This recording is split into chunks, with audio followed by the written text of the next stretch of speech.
Hi everyone, welcome back to my channel. My name is Alpa. In case you guys are new here, I am starting a new series related to the healthcare aspect of my channel.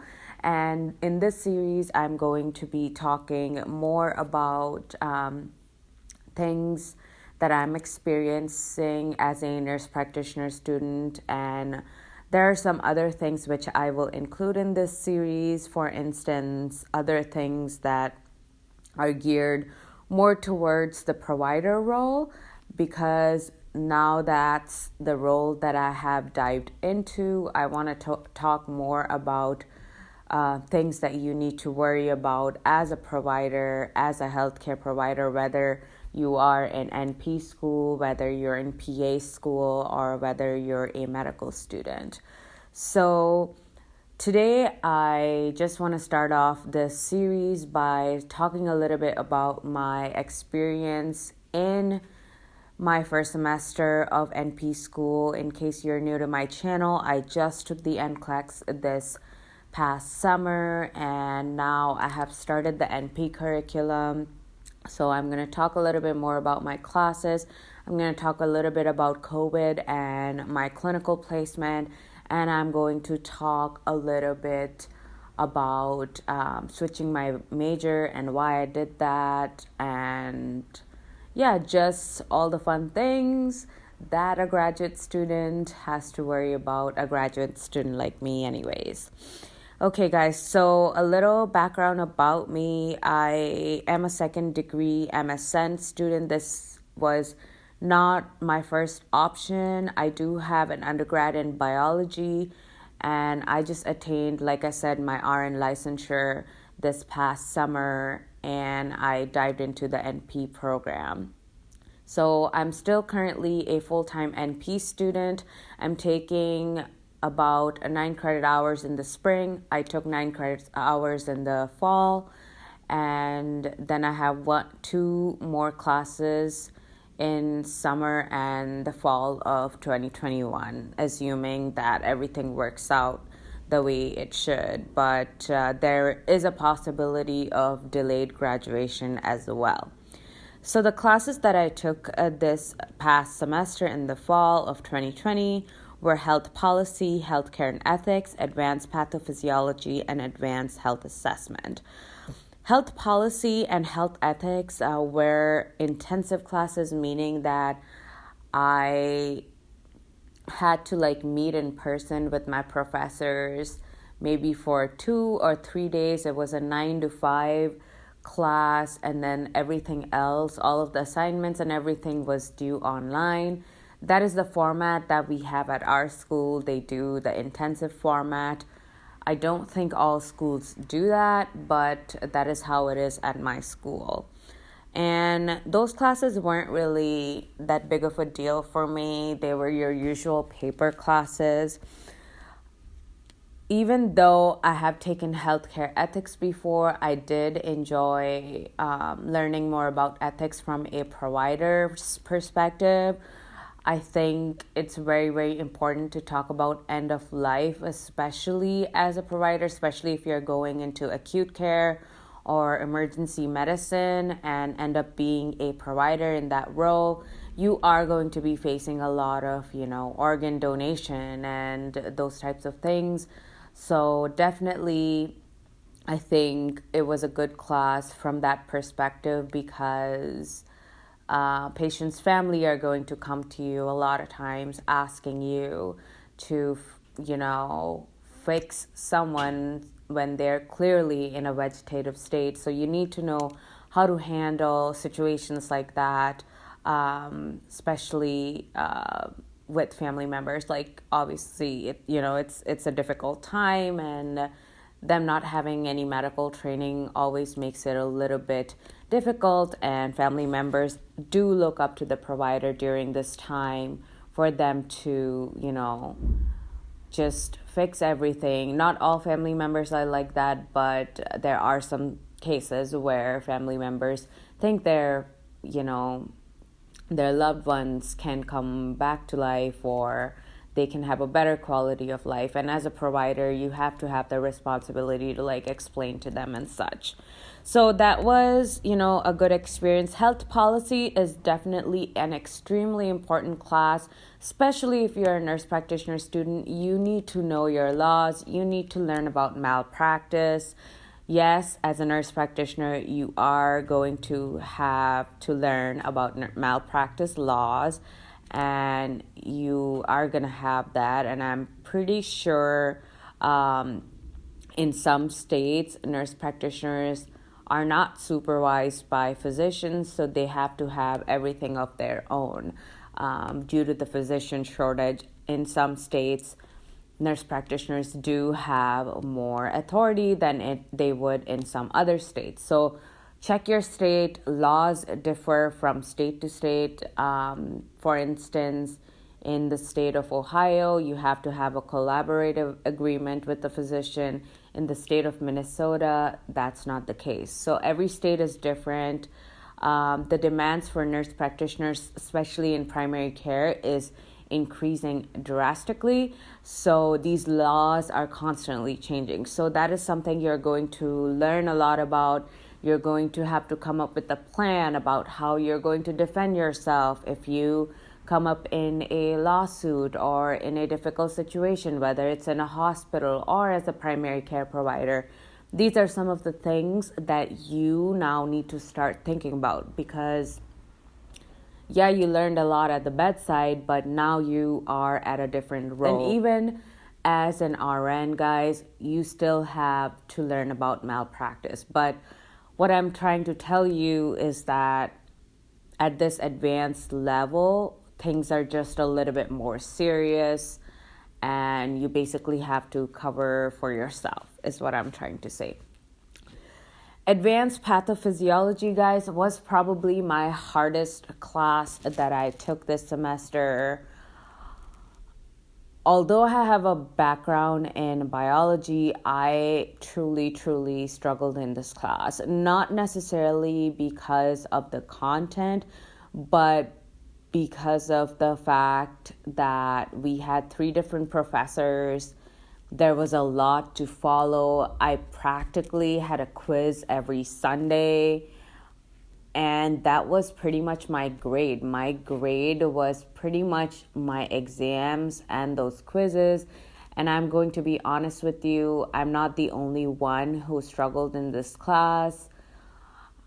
I didn't do as well as I thought I was going to, or as well as I was hoping for at least. But I'm still in my program, so I am grateful for that. And it was really rough. I don't know if I want to go through that class again.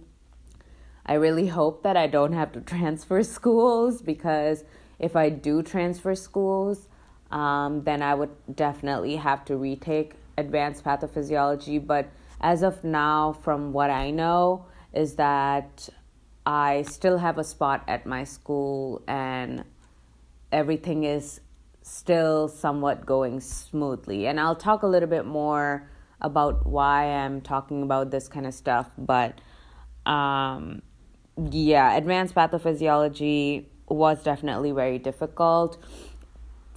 And as someone who has like a background in biology, like I think the class itself, to me personally, was more medical physiology than the actual pathophysiology aspect. I felt like it was 95% medical physiology with very little patho.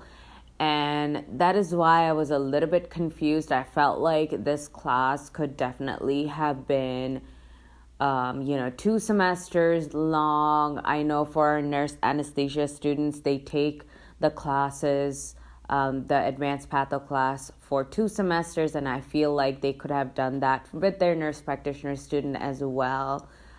It just felt like very crammed and very half done, if you know what I mean. And I just felt like I didn't always grasp everything that I needed. Granted, I'm not going to grasp every single medical knowledge all in one semester, that's going to be a lifelong journey, but that's kind of how I felt.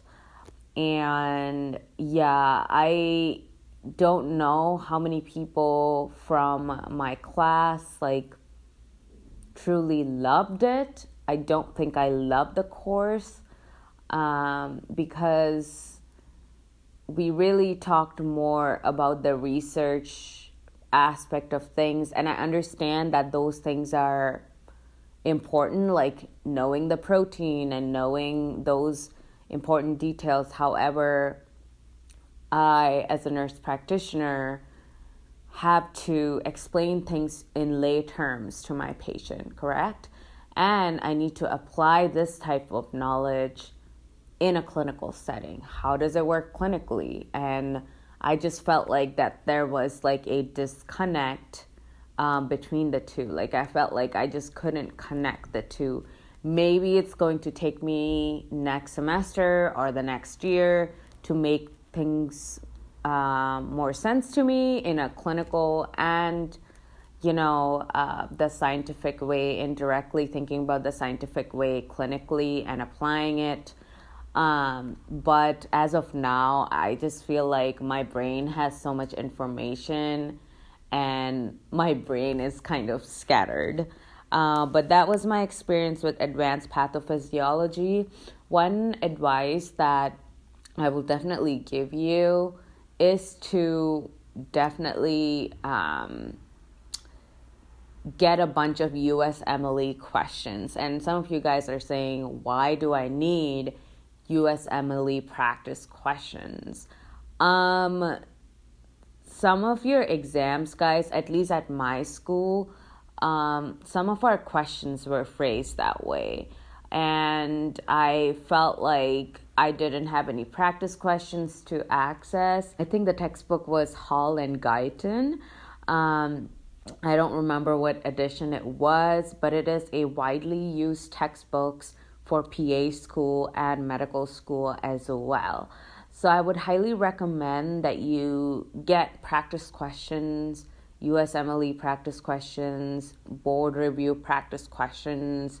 Khan Academy is also a good resource. Definitely would recommend those because I don't know how else I would have studied without those practice questions. So that was a rough ride for me. Definitely advanced patho and I are not best friends right now, but I hope that in the future we can become best friends. The final class that I took was advanced health assessment. I overall did okay in this course. I do, however, have to retake my final health assessment exam, and I will explain to you guys a little bit as to why I have to retake this. So I know most of my systems. I know my neuro, I know, cardiac, pulmonology, GI, all of those systems, HEENT, I know how to do them. However, in the actual exam, the way the actual exam works, you go in and they draw something from the hat. And I ended up getting musculoskeletal, which is my weakest system of all time. I don't know what it is. I personally think I am just not meant to work in orthopedics. And I had to get that system. And you guys, this is a very different type of exam. Like you actually have to, like I said, you go in, you take your history, and then you have to, get points on your focused exam. And if you fail your focused exam, then you fail the entire test. So even if I did, let's say, well in the history, which I did do pretty good on the history. And if I, did the cardiac and the lung exam, I still have to do a decent focused exam. And I did not do that. I am going to retake this test because the syllabus did say that we are allowed to retake it. About 15 people failed this focus exam, and I think they probably all had musculoskeletal, because musculoskeletal exam is pretty difficult. All of the different maneuvers that you have to know. And I just have never enjoyed orthopedics. So one time I even had a rotation in orthopedics, and that was like my least favorite rotation. So I will not be getting another orthopedics case for my next exam, but I still need to know all of the systems by heart, and I need to do it timed and confidently in the exam room. So I am prepping for it. I'm trying really, really hard. I'm practicing every 2 days with a friend of mine who was unable to take her exam because of COVID. Our exam did get canceled because of COVID. So basically what ended up happening is that someone tested positive for COVID, because I do have to go in person for this exam, and we have a standardized patient that we do this exam on, and we're in an exam room, and the person who's grading you is like sitting behind a desk and you can't really see them. It's one of those glass windows, and then you're also being taped. So that is how it is at my school anyways. That's how they do it. That's how they do it with their PA students, and that's how they do it with their MD students as well. So yeah, that's what ended up happening. The key to doing really well in these lab exams is just practice, practice, and practice. Just practice, guys. Try to practice, especially with a person who is also like a medical personnel.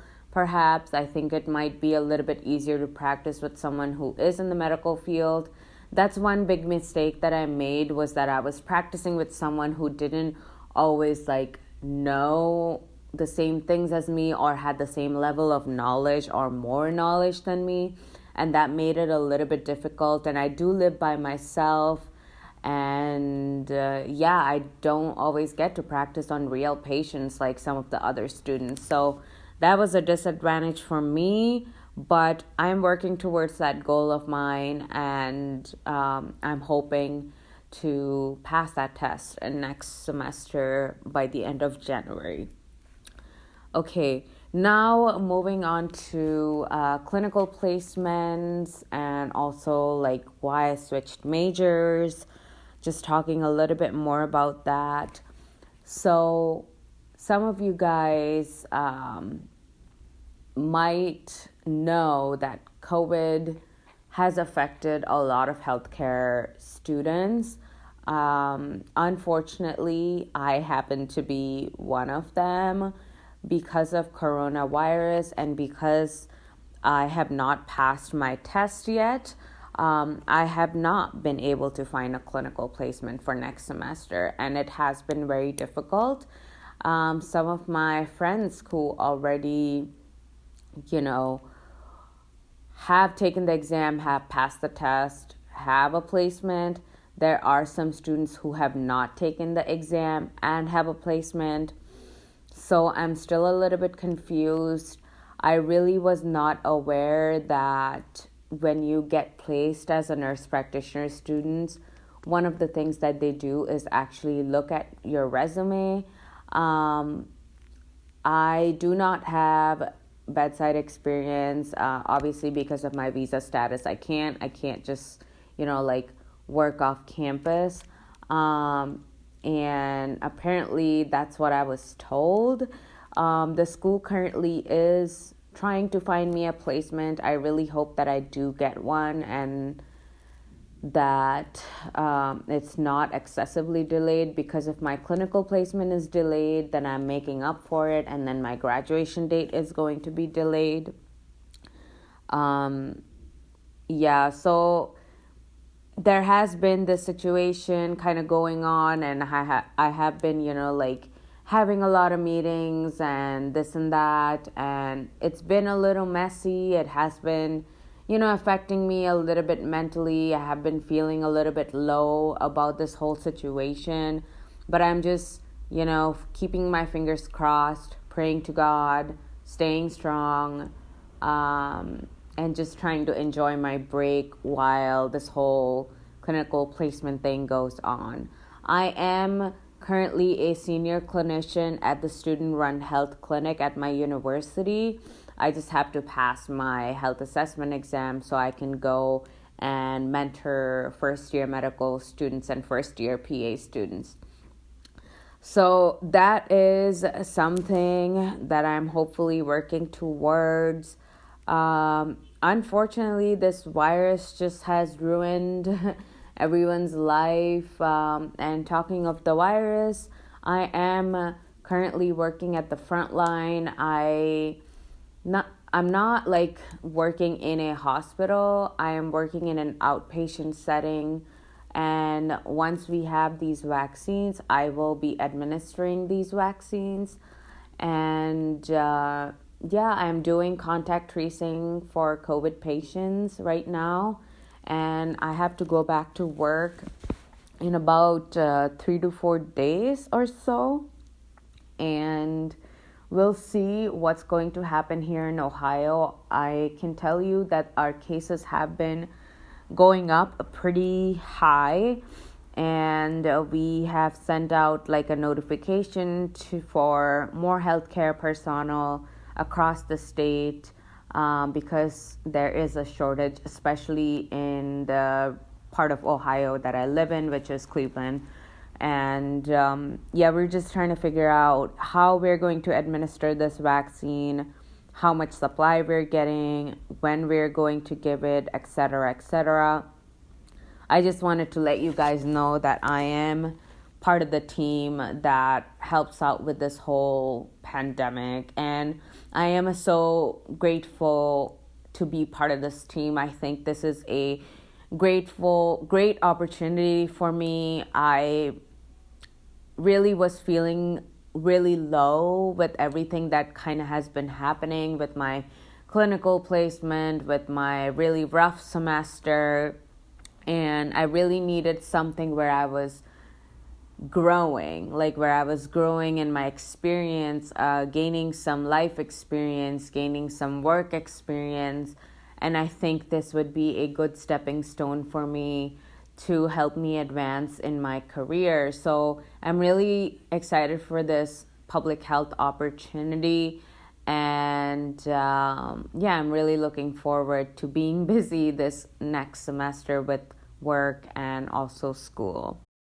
Okay, I'm going to insert this clip in the middle, so it's going to seem like totally random, but I totally forgot to mention to you guys why I'm no longer an F&P student. And instead, now I am an adult geriatric student, adult geriatric primary care NP student. So, I was pretty set on doing FNP, but it is really, really difficult, you guys, right now to get FNP placements. And that's not the only reason as to why I changed my major, but I really had to do some serious thinking about graduation and also the population that I want to work with. Don't get me wrong, I absolutely love children. I definitely think I can work with children. I'm definitely confident about that. One thing that I do remember from my experiences in clinicals this last year was that peds was definitely a good, field for me. However, I didn't really want to deal with maternity as much. One major difference between FNP and adult geriatric is that as an adult geriatric person, you're not going to be trained in postpartum or antepartum, which is fine with me. I'm not really interested in that aspect of medicine. I know I might sound a little bit weird, but I have my own interest in healthcare, and I can't always do everything. I do have to narrow down to some things. And if I really was passionate about birthing and stuff, I would have done midwifery, but I am okay with not doing antepartum or postpartum, I will definitely miss, pediatrics. I do think that I have the capability to treat children, but given the circumstances, given everything, I really just had to make a decision on changing majors. And with COVID and everything, I became really passionate about, like vulnerable population, especially adults, and working with the COVID team and everything has just made me realize so much, and the opportunities that my new current major will also offer me. I can still do primary care. I can still work in a hospital setting in internal medicine, and it just has opened a lot of opportunities for me in terms of possibly placements and also just job opportunities as well. So that's something that I wanted to share with you guys. Yeah, if I want to do pediatrics in the future, I definitely can go and get a pediatrics certificate but for now I am going to be sticking to 13 and older. So I can still treat, adolescents, but just not younger children. So, yeah, guys, that was my first semester in NP school. It was hard, but I made it through, and I am praying to God that I can make through another year of school, if a little bit more. It might be a little bit more than a year, but thank you so much for listening. I know I was not planning on making a video, or I'm sorry, I was not planning on like making a video, but I was like, let me do a podcast style of video. So that's what I thought I should do. And you guys did say that you would be willing to listen to me. So thank you so much for stopping by, and I will see you in my next one. Bye, guys.